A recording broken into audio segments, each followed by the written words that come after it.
Indiana Jones and the Fight of the Nazis. Oh, yeah. So it was playing, and I had this a thought. So it was playing Indiana Jones and the Last Crusade, which for maybe if you don't remember is the third one. And it's the scene, which actually I was rewatching it at work. I was like, this has some of my favorite moments in a movie, actually. Mm-hmm. Like the scene when Sean Connery's getting slapped. And then he says... Like a woman. And he says...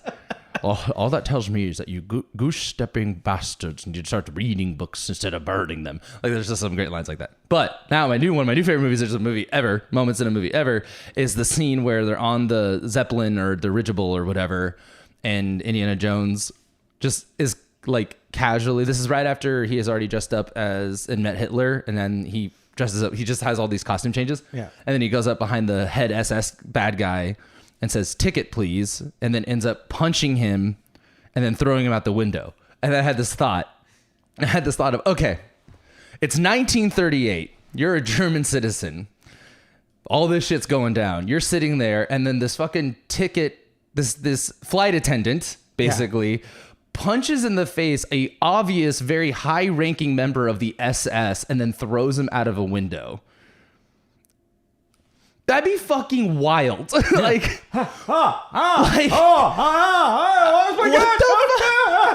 and I just never thought about it in that context of these normal people, that, you know, these citizens sitting there just watching this go down, and they all freak out, and he says no ticket, and they all give him the ticket. I just thought that was a really funny thought process of like, you be shitting your pants. Like, this flight attendant's gonna be murdered.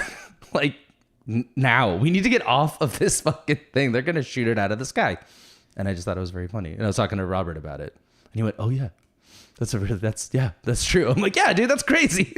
Like, well, it's like any movie, you know. It's like, you think about it from the point of like the citizen or the bystander, you know. It's like this what we talked about with the superheroes. Like, why would you live? Oh, in New York City, if at any point Iron Man could come flying through your living room window. Yeah. No, yeah, but it's just really fun to kind of jump, you know, because you're just in the movie, you get so hyper focused on the point of view of your hero. Yeah. But to kind of, and also just that whole scene is so funny because of the fact that right before that, he's dressing up and he runs into Hitler. Yeah. And his reaction is amazing because he's like, and like, yeah, you'd be shitting your pants. Like, oh my God, like, this is really bad. And then he just follows up with another video game-esque costume change. I don't know, that whole sequence of events is kind of wild in that movie. I mean, yeah. I mean, that movie is, they all got a little bit more kind of crazy. Yeah.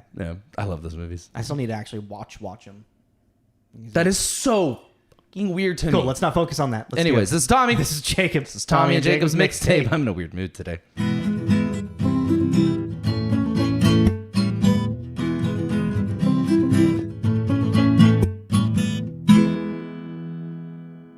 Welcome back to the world of tomorrow. Hello, everyone. Welcome back to TJ's Mixtape. I'm T, that's Jay. Yeah, I don't like that. I'm Tommy, that's Jacob. We are a movie review podcast. We're two very long-time friends. We like talking about movies, so we decided to make a podcast.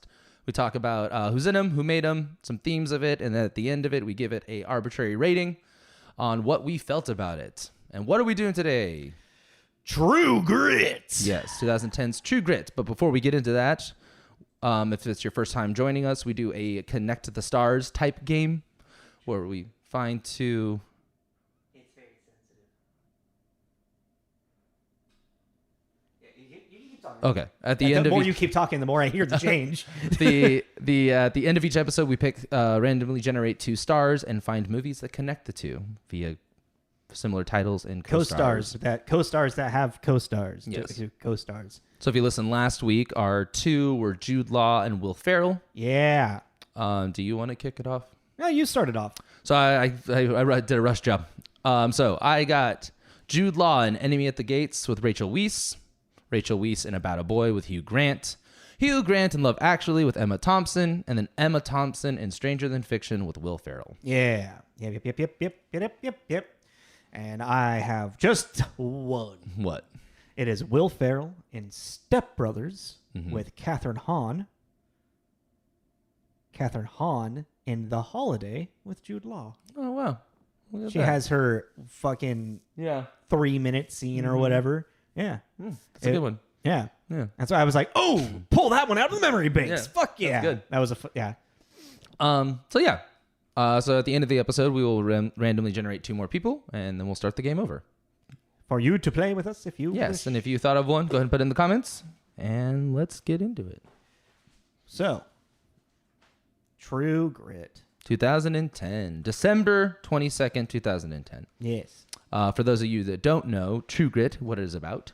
An intelligent and tenacious teenager hires a U.S. Marshal to hunt down her father's murderer in 1878's Arkansas wilderness. Did you come up with that on your own? I did.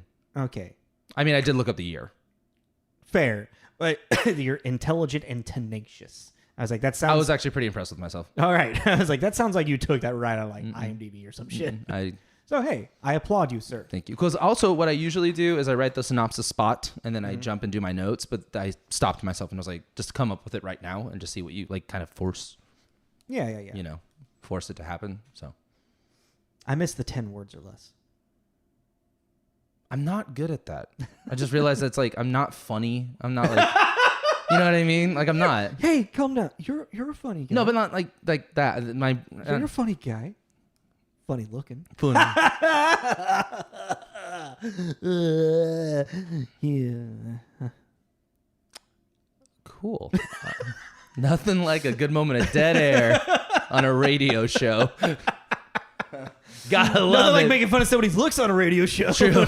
You don't know. Yeah. But anywho, yeah, this came out in 2010. It was actually a big box office success. It was. Yes. 13, number 13 domestically, 29 worldwide. But how many movies did you count for 2010? 51. Oh, wow. I had like 41. It kind of made sense. 51, yeah. Yeah. For 2010, because I was still in high school. End of high school. Yeah. But, I'm like doing other stuff. Yeah, exactly. Doing other stuff. Well, all right. So I hadn't seen this. I didn't mean it like that. But You said it like you meant no, it. I didn't. Your mom goes to college. I hadn't seen this. You have seen it, but hadn't seen it since it came out, as you said. So I haven't seen it in like 15 years. Yeah. Did you like it? Like it again? Of course. Yeah. This is a Western-ass Western. It is a very I love Western-ass Westerns. I love them. And yeah, I liked it. Yeah. It was good. Yeah. But that's kind of it. I was just kind of like, yeah. It came and went. It didn't stick with me like at all, No. to be honest. Yeah. I mean, it's a great movie. Yeah. But I don't, Yeah. to me, there wasn't a lot to really, it kind of just wears everything on its sleeve and then it's over. It's not like something to sit there and really dissect. That's a really great way to put it. Yeah. Yeah. It's like, it's just a story about the frontier. And I think that whatever. comes into because of the novel and like its source material and what the Coen brothers were trying to do. So yeah, this is based off a novel. It is a remake from a 1969 movie, but the Coen brothers wanted to follow the novel more closely, so it's more of their own. Like, it's not a remake; it is a remake. You know what I mean? Like, because they remade it was a movie, and then the Coen brothers were like, well, we can make this movie, but they wanted to follow the book more. Yes. Book was written by Charles Portis. He is considered one of the most inventively comic writers of Western fiction. So more like comedic writer, it sounds like. This movie was pretty funny. Yeah, there's a lot of great funny moments in it. But it was originally a 1968 serial. So it was like, I don't know Westernos. how... Yeah, exactly. Westernos. Sorry. That was really bad. Dig on in and get your gun. This will knock your spurs off. Serial as in like every Sunday there was a new chapter or like new bit of a chapter released. Very popular for this time. I feel like it's a style of writing that is, I guess, a Substack has maybe people doing this. I think we had our friend Anthony released his large novel in short books at a time recently, Moon Thread, and I feel like, I don't know, I kind of like this. I feel like this serial sense could be a new, not a new, but if you're trying to write, this might be just a fun way to, explore it. That is actually, that's a really interesting idea. I didn't think about that. Do it as a serial. That way it's not this huge, daunting. It's like maybe you have like this idea of a story, a novel, or what have you, and you don't know exactly where it goes. But maybe if you set yourself deadlines of like every 3 months, I need to have another chapter out for people to what have you. And since it's if you're releasing it online in a way, it's not getting completely published in any sense. You can still go back and edit and rewrite. I forgot to read redact maybe. What? Shit. No, I forgot to read David's. I got it. I'll read it. That's good. You're fine. I just forgot. We have time. It's not the end of the world. He's not gonna come flying in and I don't know, stab us both or something. I began reading it, so cool. I'm a better friend. You are. I feel bad. But anywho, so Charles Portis, so and the movie came out in 1969. Quick writes, Coen brothers, following the book more, they started working on this probably like mid 2000s or so. Coen brothers, if you're not familiar with them, Ethan and Joel Coen. Some of my favorite movies: No Country for Old Men, The Big Lebowski, Burn After Reading, which I recently rewatched, and that movie is just. There's a moment in Burn After Reading, and I never caught the editing fun in it. Do you remember when George Clooney brings Frances? I forget the character's name, down to the basement, and he shows her the sex dungeon thing, or the sex. Yeah, the swing. Dildo swing, whatever.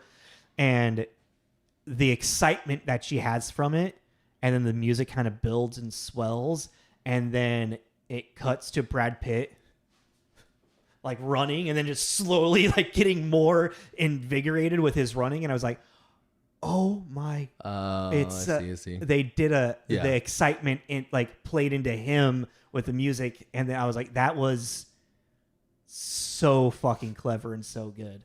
But anyway, also Raising Arizona. I don't know what you got over there.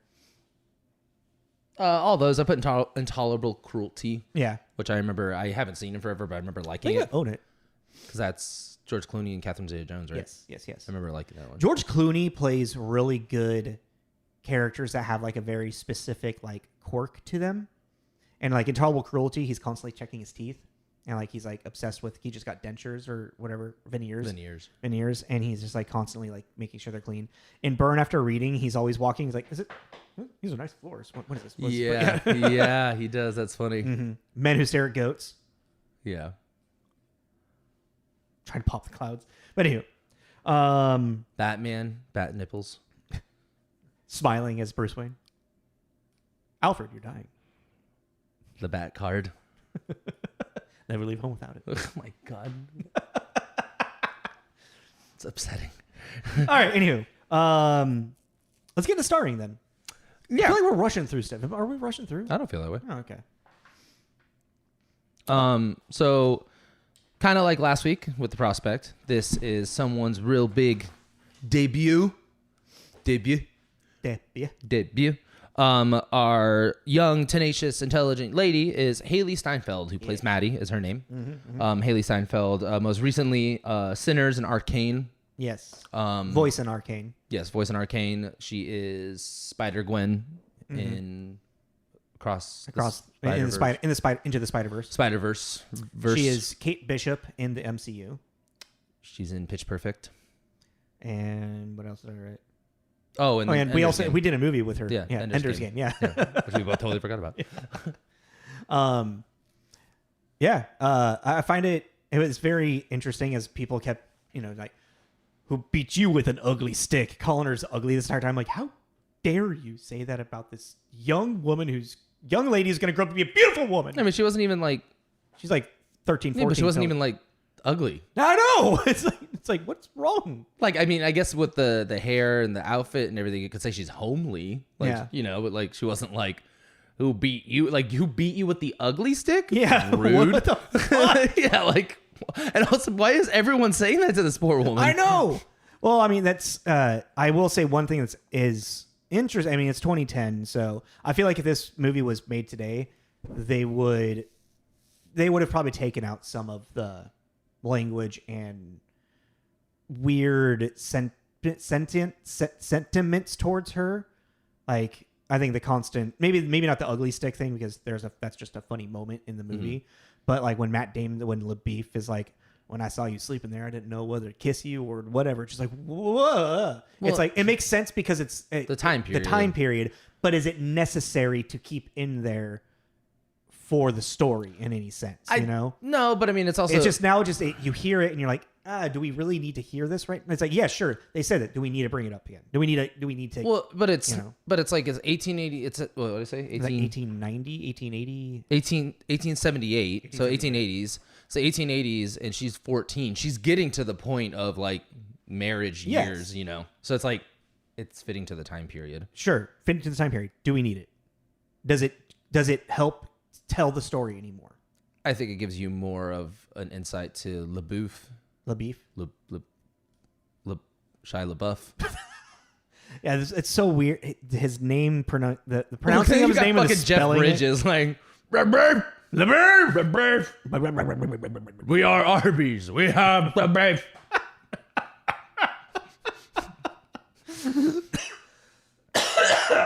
Going to that. Anywho, regardless of that, of my side tangent with that, Jeff Bridges is in this. Yes, he plays Rooster Cogburn. Great name. The names in this movie, just in general, yeah. The names in this story are great especially for like a Western. But The Big Lebowski, Iron Man, Starman, Tron, R.I.P.D. I've never seen it, but yeah, I liked him in that. Yeah. He's one of those actors that I haven't actually seen a lot of his stuff, really. I really, really, really, really, really want to watch Starman again. I'm down. I haven't seen that in a million years. Yeah. And I just remember him being very funny in it. And because he's playing an alien. Well, yeah, but so I just mean like the type of alien he is just really funny. Yeah. And I can't remember if red means stop, green means go, yellow means go faster. Very, very fast. Yeah. Well, that's the thing is like I can't remember, since I haven't seen it so long, if he's trying to be funny, like if it's written to be funny, or he's just funny. You know what I mean? It's written to be cheeky. Is it? Yeah. Okay. Like the movie itself is kind of like, it's more That's of a drama in a sense, because well, it's like her dealing with her grief and because he's in her husband's body. Yeah. Well, he clones. That's right. Yeah. He clones her husband. Yeah. But the whole is like, there's that, especially that moment is meant to be funny. Yeah. It's just good writing. Inside of your like drama, you have like moments of breaking down Yeah. Anywho, then we got Matt Damon as LaBeouf, who we just recently did in The Last Duel, and we also did way back when and with Brothers Grimm. Yeah. He's also in one of my favorite movies of all time, The Departed. This movie is filled with just like all of my favorites: the Coen brothers, The Big Lebowski, The Departed. Like there's connections everywhere for all the shit that I love. I saw, I wish I could remember, but I saw a clip of another podcast group talking about The Departed and how if you're paying attention enough, everyone that dies in that movie at some point gets crossed out. That would make sense. I could see that. Like they walk by an X somewhere in the environment. There's just, it would be cool if it's like right before their death too. Yeah, that'd be cool. But like even when you first meet Jack Nicholson, he walks through the garage and there's a moment where he like right through the head, an X. Oh, it's probably the shadow of the opening. Yeah. Yeah. And I was like, oh, that's an interesting observation. I'd love to rewatch that again. Yeah, The Departed's dope. I'm going to talk in a bad Boston accent for like a week. You a cat. You a cat? I'm not a cat. Did you have anyone else? Yeah, Josh Brolin. Oh, yeah. Yeah, okay. I mean, I didn't recognize him for a minute. Quick shout outs. Yeah, Josh Brolin. He plays kind of like our main bad guy-ish. Tom Chaney. We did him in Mimic very, very long ago. Oh, shit. I forgot about that. He's also in No Country for Old Men, a movie we recently watched called Brothers with Peter Dinklage. Which is awesome. A great movie. Well, not a great movie. Fun movie. And then just a quick shout out to Barry Pepper, who is Lucky Nate. Lucky Ned Pepper. Lucky Ned Pepper. Thank you. He's one of the... he's the gang leader. Yeah, he's the gang leader in this. He's in the Green Mile. Oh, he's one of the guards. Yes. Right. Yes. And then just a quick shout out to Elizabeth Marvel, who plays our adult Maddie. She's just had small bits career type thing, but I thought it was just kind of cool for it to be kind of like I like the Coen brothers casting sometimes when they just really try to find someone who doesn't really have like a plethora of a career or like a limelight in Hollywood or whatever, and really gets them like a fucking healthy paycheck, and they're a damn good, and they're a good actor, you know? Well, yeah, and even the Domhnall Gleeson, is that his name? Mm-hmm. It's funny to see him in this for that hot second. Yeah. As the kid, you know? Like, oh, hey, I know that guy. It's just fun when you start watching movies like this that are so, like, at this point, this one's 15 years old, and you're like, oh, look at you. Like, you became something. Yeah, you did. You did, like, a big thing. Like, it's cool. Yeah, good for you. Yeah, like, right on. Well, Tommy's Corner. I guess we get some reviews to look at, or for you to read at, and I got some scores. All right, you do that while I open up my stuff. So IMDb, this has a 7.6, which I found it strange, and I was like, okay. When I first saw it, I was like, okay, sure, that's fitting. And then when I went into Rotten Tomatoes, like, this makes more sense. Mm-hmm. So in Rotten Tomatoes, it has a 95% tomato meter, so that's critics, and then an 85% popcorn meter rating. And I feel like looking, it's like, I don't know, 7.6. I feel like on IMDb this should sit around, like, maybe it would probably sit around at 8.1. Being the Coen brothers, being Jeff Bridges, being what it is, but no, it's not. I think it's. Can I say my opinion about that? Yeah, I think it's because it's a Western. Just because it's a Western? Yeah. Just because it's like an old school kind of Western. It's an old school kind of Western, and it is very Coen Brothers, but it's not at the same time. No, this is actually very unique for the Coen Brothers, doing literally just a one genre, like true, just one genre thing. Well, and that's the thing though, is because like if you take all these all these Coen Brother movies too,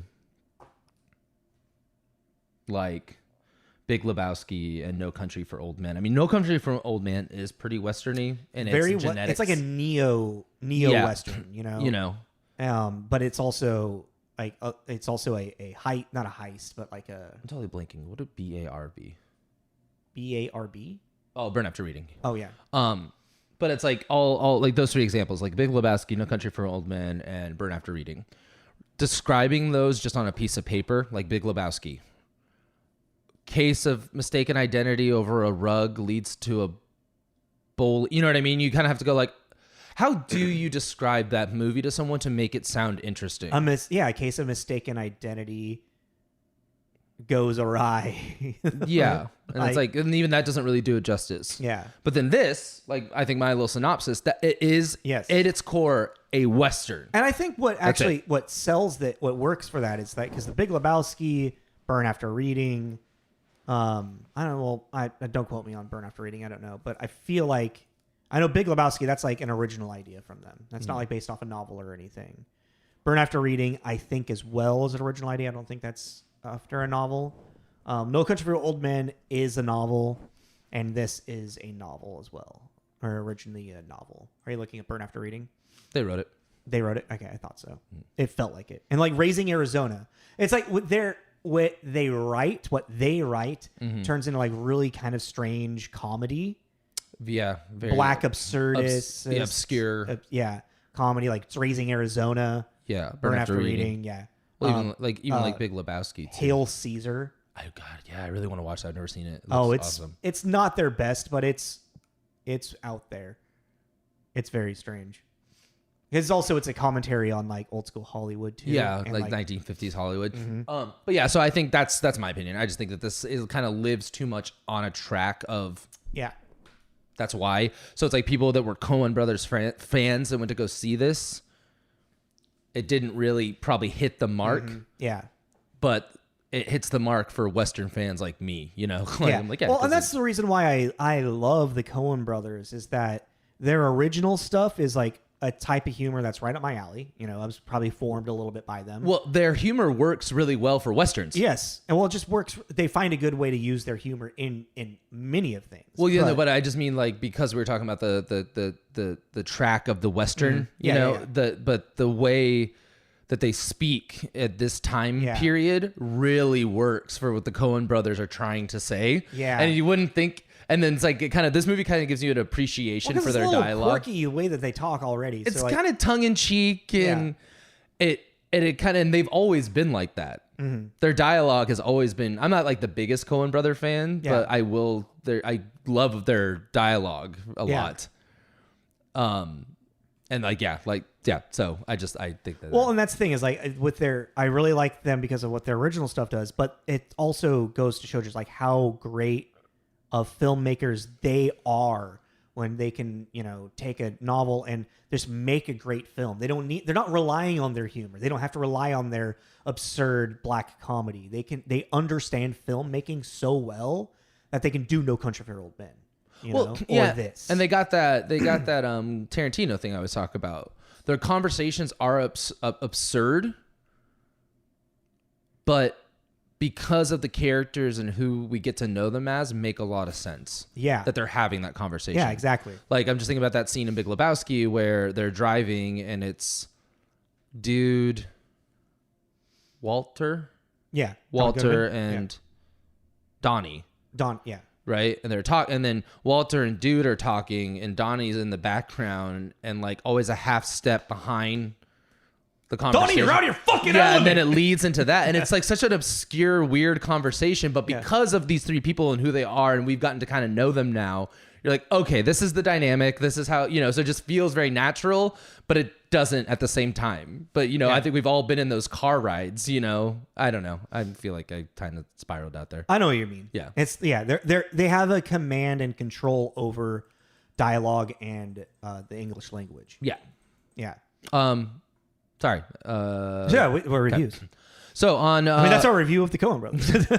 On Metacritic, this has an 80 with generally favorable, with 39 positive, 1 mixed, and 1 negative. I'm so excited for this negative. So I just picked short, simple, to the point with 100 from Angie Irigo at Empire. Terrific, tough, exciting, funny, gorgeous, and bewitchingly acted. This is darn close to perfection. Yeah. That's very true. Yeah. Read a few more, but they all kind of lead. Say the same thing. Kind of. For the mix with a 50 at the Wall Street Journal by Joe Morgenstern. Remaking a cherished movie is not, to borrow a fancy phrase from the dialogue, malum in se, wrong in itself, but there are always losses along with the changes and gains.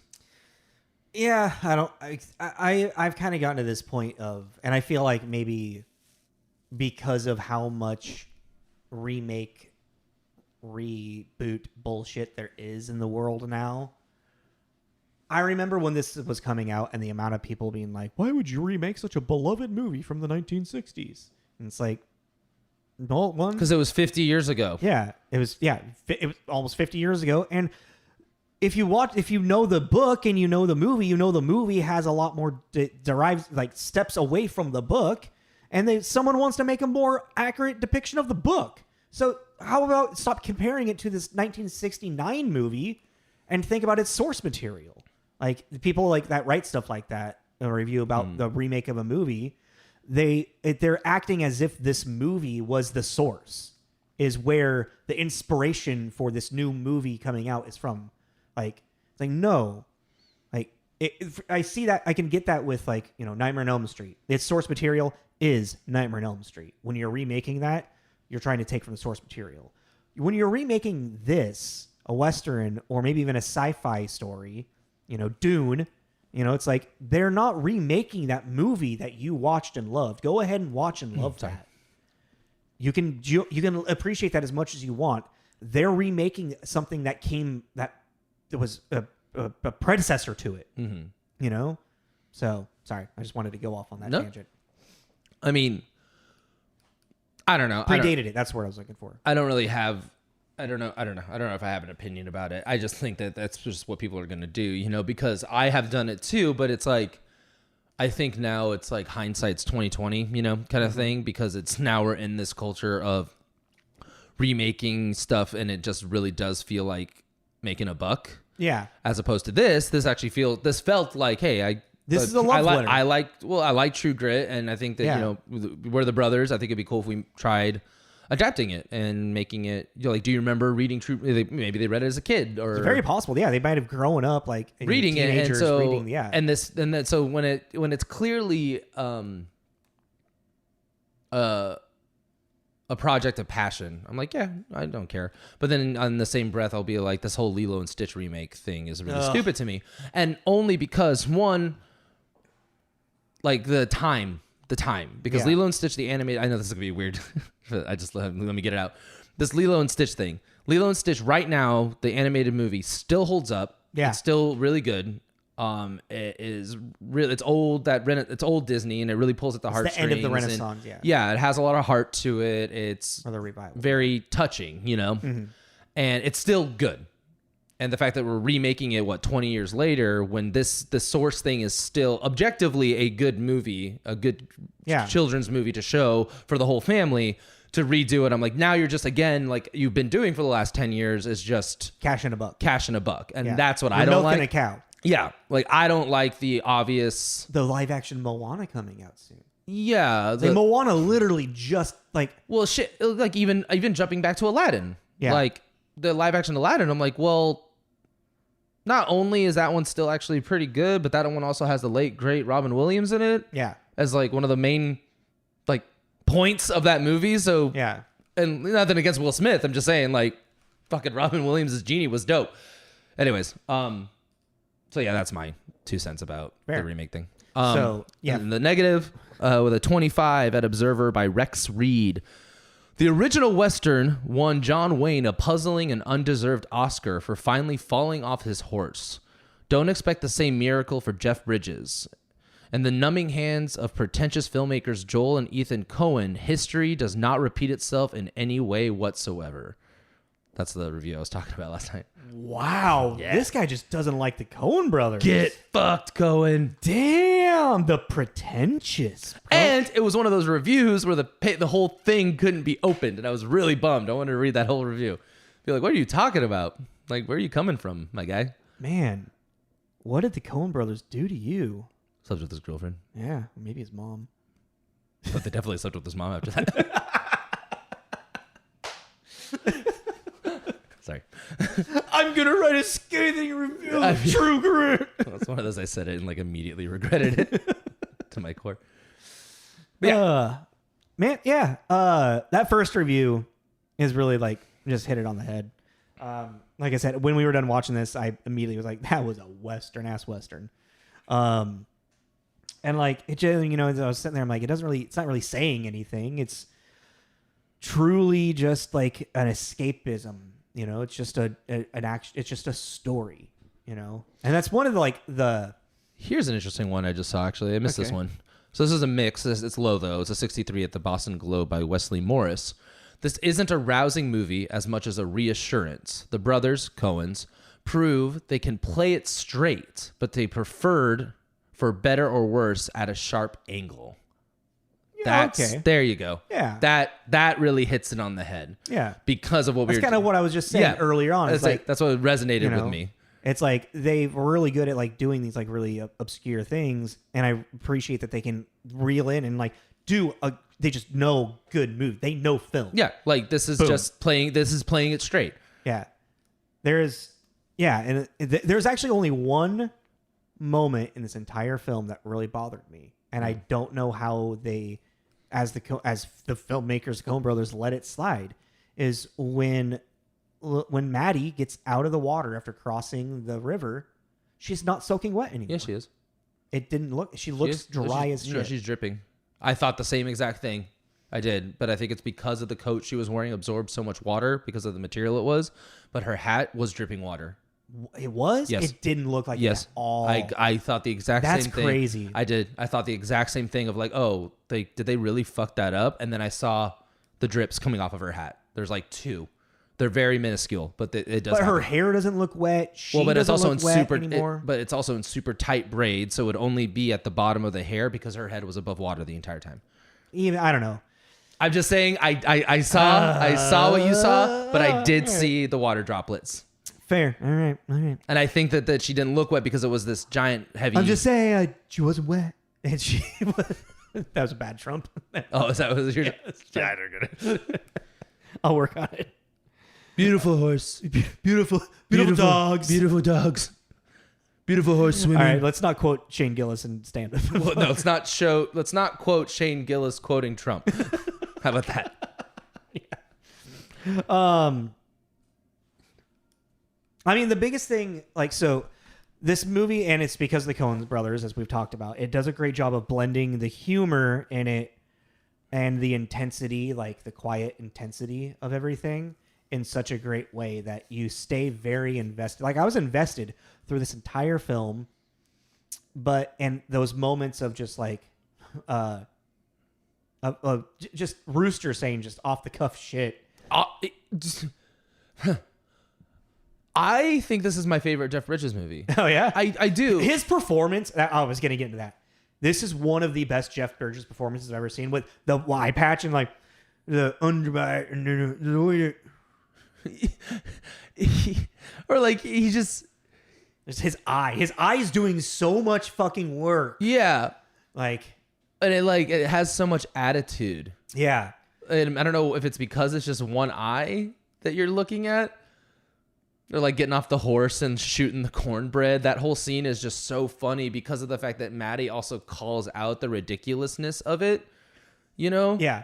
She's like, shooting our provisions isn't going to help anything. Yeah, you know, you're like shooting our fucking cornbread. Can you cornbread? listen to the child, please? Because she's the only one of you that's like, and even then, it's like, it even got credit to Matt Damon. And I just think it's funny because our last Matt Damon movie, he was a total piece of shit too. And in this, he was kind of a piece of shit. Yeah, is Matt Damon just a piece of shit? Unless he's defending China. Sorry. I still want to watch that. The Great Wall. I'm really curious about that movie. But their dialogue and their like insecurities between each other, and them getting into these little like old married couple bickering matches, it was just really. It's an interesting because there's a clear generational divide between them. Well, there's a generational divide.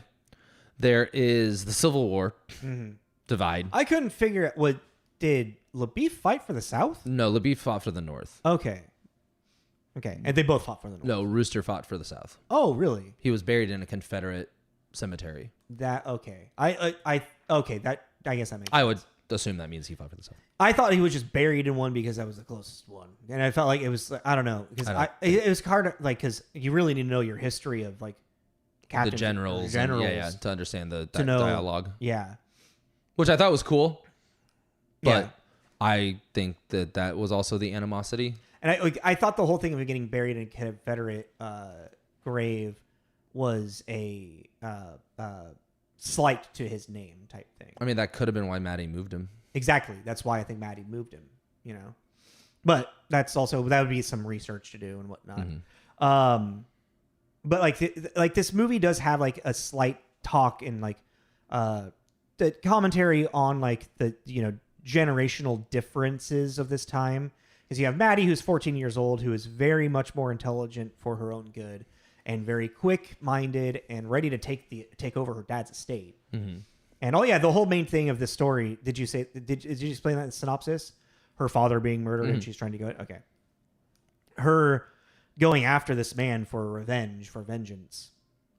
And I kind of realize it's so Westerns, especially at this time, what it is, it's just supposed to be like, an American tale about, doing the right thing and the hero being the cowboy at the end type thing, And this movie has that. It's what this is, what this Western movie is. But it's also very much like, don't judge a book by its cover, Mm-hmm. Like every character is just thinking about everyone's like character arc and growth in this is, everyone is underestimating Maddie because she's a little girl, but she's like probably the most intelligent out of all of them, but still doesn't have some life experiences to really fully grasp what she's getting herself into. It's like her, it's because her intelligence is also her curse. Her downfall, yeah. Because of the fact that she is still naive in the sense of hunting men down for money. Yeah, exactly. So that's where they're coming from of like, we hunt people down for money. Yeah. This is what we do. And then her coming in and having these kind of like she thinks she's so smart. She thinks she understands. She knows better Yeah. than them, and they're kind of coming at her like, you really don't. Like, and because she has this whole moral compass too, you know, when he's like gearing up to booby trap them, and she has an issue. You can just hear it in her voice. She doesn't really say much about it, but she has an issue with him shooting them in the back. Yeah, the morality. Yeah, because it's cowardly, and he's kind of has a. Well, then he admits it's like, well, I robbed a bank once, pretty much. Yeah, but then he's like, yeah, but there's gonna be 6 of them and one of me. Yeah. With a gun, so which then also we're gonna do what we gotta do. But then shows later on when he actually faces 4-1, 1-on-1, and even though he gets the assist from LaBeef, you know, there is this growth of him. You know, he's able to do it. You know? Well, that was also interesting too, because there is, and I don't know if I don't know how to word this, and I don't want to come off like rude. But if I do, just correct, like, you know, whatever. I was going to say it. But it does have this thing that is very prominent in Westerns of the hyperbole. Yes. That is always the thing, because it's the tales, the legends of the West. He faced off against 6 men. A bear with his bare hands, you know, and they're doing Nothing but a loincloth. Yeah, you know. That's the Jack Sparrow thing, you know. The tales of Jack Sparrow. The rope from hair from his back, you know, that shit. And there's that. He rode a turtle. Yeah, he like made a raft out of turtles. But that was what I really liked about this too, is going kind of back into that quibbing kind of back and forth little thing that they do with each other, is that they all have these stories, you know, because he is a northern Texas man, tracker, younger, and then so they have this whole thing, and they both kind of casually keep swapping these stories that neither of them believe. Maddie doesn't really believe it. You know, he shot someone from 300 yards away, and then he squared off against 7 men and came out unscathed, you know, and then it has this fulfillment. Because even then, we don't know if those stories are true. Yeah. But they might now be true. Right. It's like they've been talking a lot. Now they're like, well, shit. Now here's the opportunity to see. Let's see if it works. Yeah. You know. And I did like that kind of, because we never really know if these original, because you're like, that's the fun of it, and that's kind of the fun in the writing, is because so there's one of 2 options. Either it did happen again, and it's fucking wild that it happened again. They did it one time and they did it again. That's crazy. Or they never did do it, and this was actually their first time to actually kind of, because these stories, in a sense, too, if they are hyperbole and they're lying about them, is a way to boast up their own legend. So now they finally get to the tall tales. They get to have the car chase, you know. Yeah, exactly. Like, let's do it. So I just thought that was, which kind of like goes into like what I was saying is like, I guess like the theme of this is not only like don't judge a book by its cover, but what I write, it's heroic people come in all kinds. You know, because by the end of it, they're all finding their own heroic journey. They've all become heroes of their own story, you know. Yeah. Maddie gets to kill Lon Chaney. Tom Chaney. Lon Chaney is an actor that's played the werewolf. And LaBeef gets to actually hit his like 400 yard mark, you know, and also assist in, you know, saving Rooster. I did think it was funny that they kept talking whenever they were talking about Tom, but they kept saying Chaney shot such and so. I kept thinking about Cheney. Yeah, I kept thinking about Cheney and shoot somebody in that fucking God damn it. And then that guy coming on and apologizing with buckshot in his face.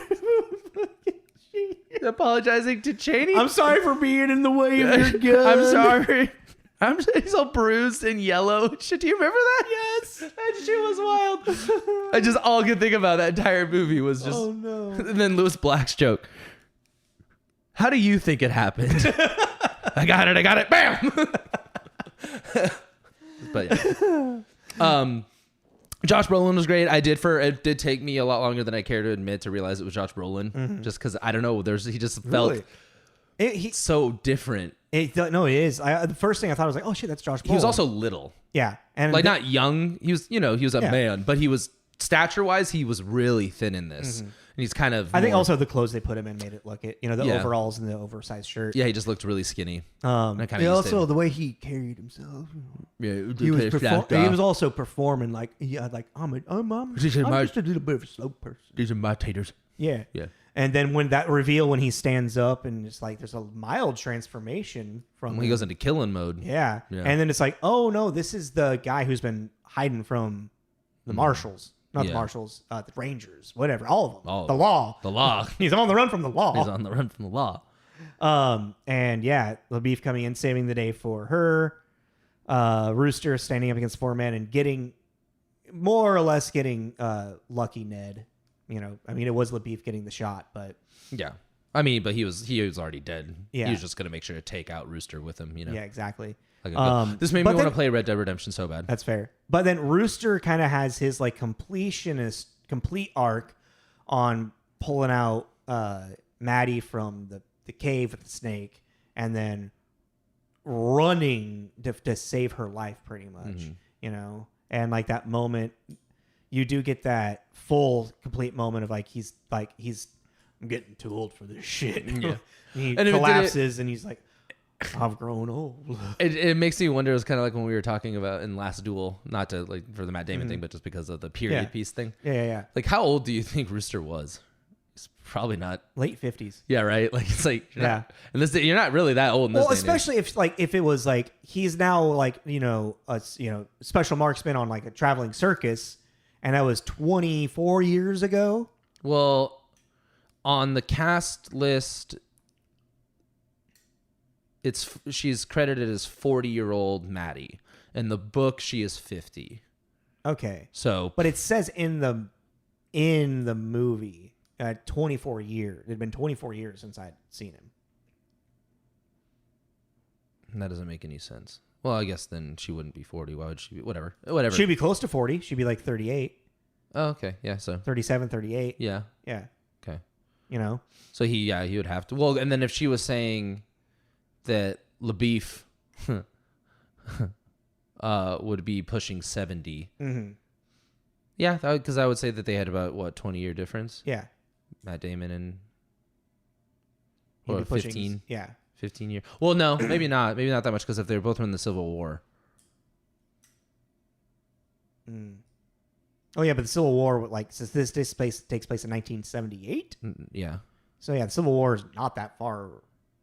Not. It's less than a decade, isn't it? Well, I know what I'm saying is that they both were actively serving in the military for sides. LaBeef had to have been at least 20 Yeah. during the Civil War. Yeah. Let's just add 10 years to that. He's in his 30s. Yeah, Yeah. but then no. This is so not important. It is. We're so hyper focused on something that is so not important. So sorry, everyone. I'm so sorry. I kind of forgot that I thought we were just having a conversation. We were. Yeah, we were just having a conversation. We were having a very boring conversation. Yeah. Oh my God. This is what people hear. This is when they check out. And I would too. I don't blame you. Sorry. Wow. Anyways, who cares? All right. Well, okay. So biggest thing. We should have looked up. It's kind of bugging me we didn't look up on whose side was whose side. I mean, I do think Matt Damon was north, and I think and Rooster was south. Okay. I think that was the issue Okay, that they were having. that's fair. I'm pretty confident in that from what I know of history of the American Civil War. But yeah, Watch me be utterly wrong. If you know, correct me. I want to know. the character development is superb. Yes. Along with the acting. Yes. Every character has a clear arc. Yes. And that's the thing. It's like this is just a solid, all around, really good, great film. But it just kind of, that's the thing, is that like that first way, it wears itself on its sleeve. And there it is. And then there you go. That's what I think it is too. Kind of jumping. I just wanted. What are we at? About 50. Okay. Then I have like one more thought, kind of to jump back a little bit, but it kind of leads into everything. Is kind of that remake conversation because of the fact that there was this kind of period in this era, 2010s ish, where we were getting a lot of remakes of these old westerns, 310 to Yuma, and this was those old westerns, you know, whether it be loved or beloved, looking back on them and seeing clips from them and watching them, whatever, they are inherently very dated and they're kind of cheesy. Yeah, it's because their focus is just on the Western cowboy coming in and saving the day. the sheriff stepping up to the outlaw. Well, and it's or the renegade outlaw, like the Ronin coming in and saving the town. But what it is though too is that they don't have. There's a part of them, those old ones, that don't have an honesty to them. Like it feels very propaganda-y. Propaganda-y, feels very Hollywood Americana. Yeah. Because of the fact, like Once Upon a Time in Hollywood, Leonardo DiCaprio's character. Yes, yeah, that's what it feels like. In that Western, and so watching them, it loses some of its thing because it makes the West this clean pioneer, we're gonna go to the promised land thing, and it doesn't have this honesty because, like, even in the beginning of this movie, we're watching an execution, and we have three men, one of which is repenting, one of which is not. The other one is a Native American who they do not let speak his final words because he's Native American, and they kill him. Honesty. There's honesty in that on like what the situation was and what was going on in the West, and with the which is something that you could explore more in a novel and not so much in American media in the 60s. Yeah, but my point is just like with this kind of revising of it, it's kind of like, well, they're being more honest about the injustices that were happening. I'm agreeing with you, and that's what I'm pointing. From the novel in the 1960s, you can have like in a novel it can be a little more honest because it's like not going to the masses in a very big open viewed public way, even though it is in its own in its own different platform. So like 60s like cowboy movies, cowboy westerns. Yeah, there is this. It's about a lightheartedness, save the day, good guy beats bad guy, type thing. Well, it's even like, and then in 2010, and you can start exploring the darker themes. Well, we're starting the reality. We're starting to have better conversations about it, like even with the whole Maddie thing and the way she's treated as a woman, like in the 1960s ones, is very hello there, pretty lady, But this is like. This young lady is in this time period, she is standing up to these grown men, and it's blowing their fucking minds. They have no idea how to handle it. Because never in their life has a grown woman talk to them like that. And you have this 14-year-old girl walking in, which in a weird way threatening with her lawyer. It was just like kind of like more of an advantage for her because they're like, oh, this this young she's lady, taken off. Yeah, they're like, this young lady. What? Like if an adult woman would say that, they'd be like, you will shut your mouth and be a Christian woman. Yeah. And so it's like I think that with this kind of revival of it, there's just this more honesty to the kind of nitty gritty. What the front more, and obviously it's a movie, so it's a story. It's a story, but it still has that kind of nitty gritty thing to it. Like I think you need to watch 3:10 to Yuma. That movie is incredible. Yeah, because that's fucking Russell Crowe's a psychopath in that, and he's great. Ben Foster is a lunatic. I always thought Jude Law was in that.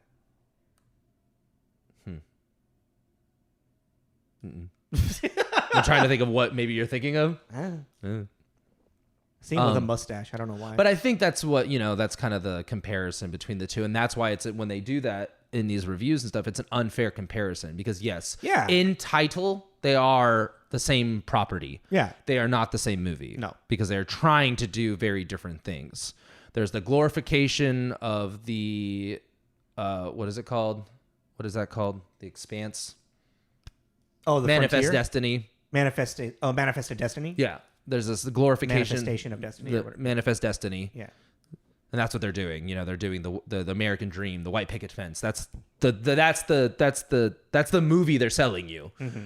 Is this out there where the man brings law to the lawless? And it's a romanticized idea of the frontier. Yes, which was that's how they did it. They were selling that to people to get them out there to start settling and expanding into the West.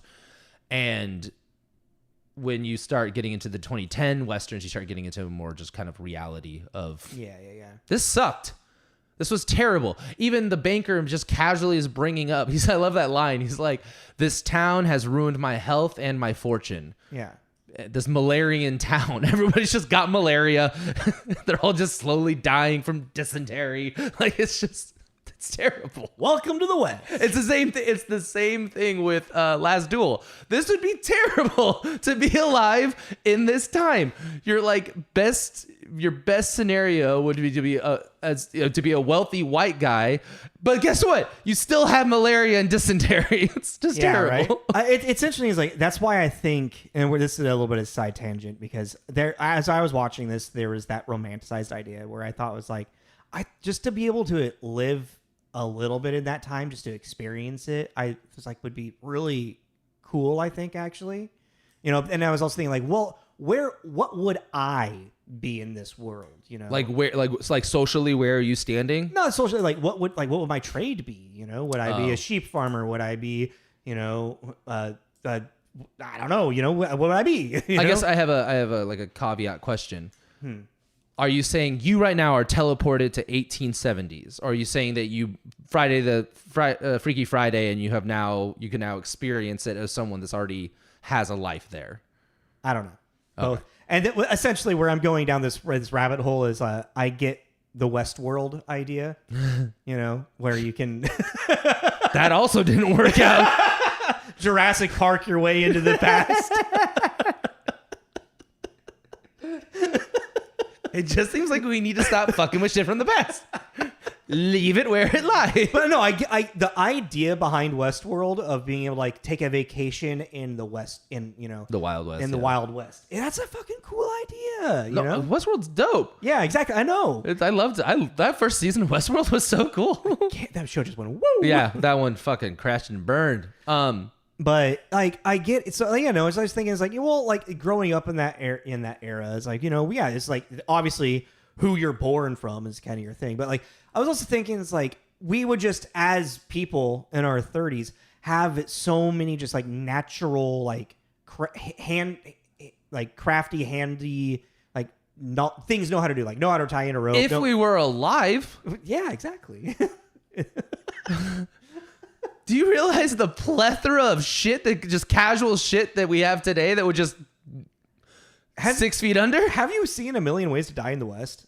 No. Oh yeah, we got it. You actually, I feel. Is that the Seth MacFarlane one? I tried. I can't. Let's give it a try again. Okay. I think you'll also really like Liam Neeson's character. No, but that's what I'm saying. It's like here we go. Me myself, with my experiences that I have had in my life, have died 10 times over out in the West. I wouldn't have been alive past probably the age of 13. No, I have had maybe 10. Broken collarbone, broken eye socket, concussion, broken foot, broken arm, broken hands. No, I'm done, dude. Yeah. I am cooked. I don't know how to swim. That I don't think would actually. I think that'd be pretty common then. Not knowing how to swim? I think so. I think so. Huh. I didn't think about that. I feel like that'd be pretty common. Yeah. Because swimming is a very fair, privileged thing. Well, it's very not privileged. I don't. Yeah, it's very locational. Yeah. If you're out living in the middle of Arkansas, you're not gonna know how to swim. Yeah, that's fair. But if you live out in California next to the beach, there might be more natural ways just to fall upon that. Yeah. I mean, but yeah, just the amount of shit. A toothache, you're fucked. Yeah, no toothpaste, no teeth. They used to make dentures out of cadavers' teeth. Yeah. Okay. Tax me, motherfucker. Exactly. I was like, it's coming. Okay. True Grit.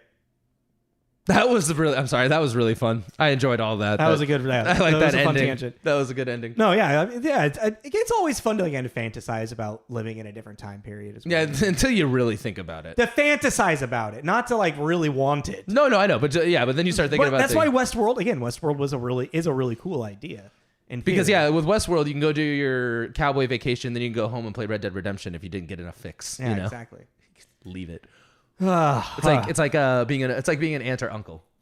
Yeah. It's like the fun of having kids without having to deal with having kids. Watch them every once in a while. And then get rid of them. Buy them a bunch of cool stuff, Be the cool uncle and then be like, peace out. She's having a panic attack. You deal with it, Mom. I don't know. What are you thinking? 3.5? No, I was thinking more like a 4. You want to do 4? I'm cool with that. I was debating between a 4 and a 4.5, really. I think 4.5's too high. That's what I was thinking. It's like 4 or 5. I go to a 4. Yeah. I think it's a solid. It's a solid 4. Yeah. I think pretty damn great. 4 or 5, I was only thinking just because of just like how, I mean, this was nominated for 10 Oscars and won 0.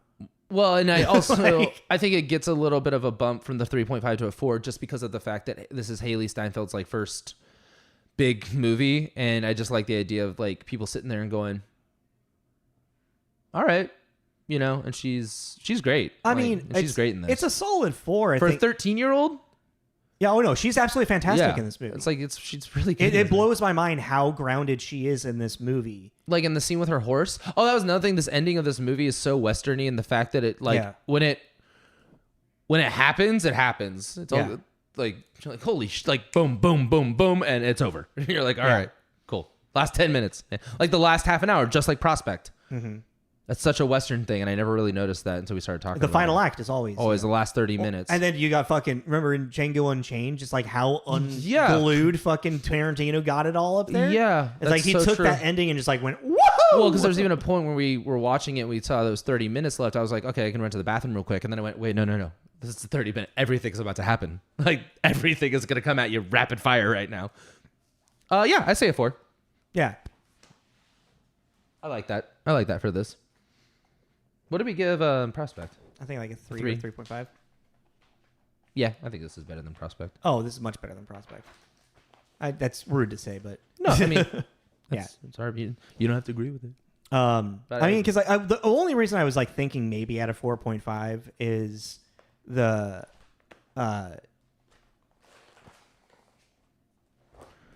everything about it is just so sound. And what doesn't put it into a 5, especially, is that again, it's just like it is just like this exercise of escapism.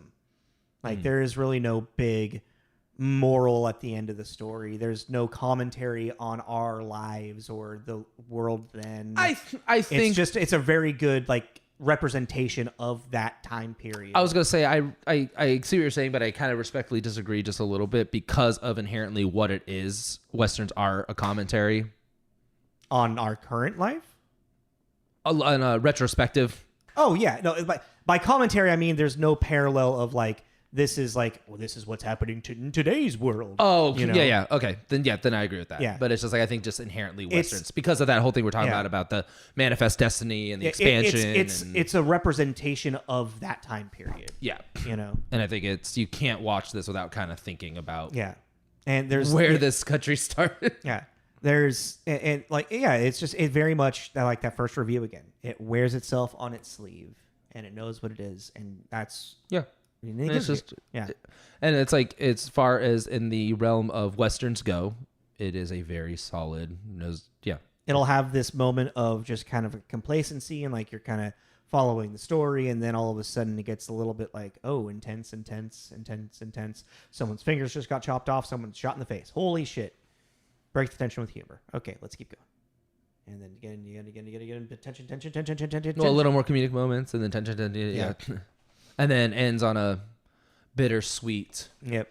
Very Western. Like, well, then he died. And then my dog died. And my arm got cut off. And LaBeef is somewhere. He might probably be dead. Yeah. Because also, again, for the time period, if he was alive, he'd be pushing 70. 70 and 1800. Like, yeah. Whoa, that is an old man. Yeah. And the fact that he was a Texas Ranger and he might be alive at 70, you're like, you were either really good at your job or you're really bad at your job. That math doesn't add up to that. No, it doesn't. There's something about the math we're not understanding. Yeah. But whatever. Maybe Matt Damon was just too young for the role. Or looked too young. Because LaBeef looked like he was a man in his like late 30s. Yeah. Maybe 40s, early 40s. No way. Because we're not doing it again. Do we know what we're doing next week? Yes, we do. Do we? Yeah, you do. Do I? Yeah. What were we supposed to, what did you want to do? Oh, we're doing Furiosa? We're doing Furiosa! Ah, fuck yeah! And we're coupling it up or whatever with Alita Battle Angel. Fuck yeah! I think it's gonna be a fun 2 weeks. I'm so excited. I'm so excited to finally be doing Furiosa. Fucking love that movie. And you haven't seen it yet, so I'm excited to watch it with you. I haven't seen either of these movies. Awesome. God, I love that movie. That movie was dope. Yeah. I did the connections. Came up with Dwayne Johnson and Julia Roberts. Dwayne Johnson to Julia Roberts. If you want to keep Yeah, that. let's do it. Okay. Dwayne to Julia. Oh, man. That's a fun one. Alrighty, everyone. So thank you for listening. Please join. So that was our review of True Grit, episode 243, True Grit, which we gave a 4 out of 5, which is actually the kind of high. We haven't had a good one. We haven't had a really good movie in a while. We gave Beetlejuice a 4.